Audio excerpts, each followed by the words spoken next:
Alright, so in this tutorial I'm gonna show you the best way on how you can fix you were kicked from session by BattlEye in GTA 5. So it's very easy. First up, you need to open up Rockstar Launcher and wherever you are playing GTA. So right over here you'll be on the main interface, and right over here what you have to do is just go to your Rockstar and then you need to go to settings. And right over here inside general settings, just make sure that you have this option over here, and it says BattlEye, and it says enable BattlEye anti-cheat in supported titles, which may be required for online play.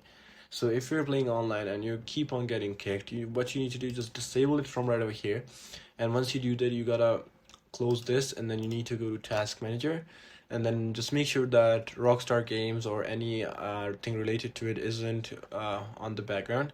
And then what you need to do is just open up task manager, just go to task manager again, and then go to file and then run new task.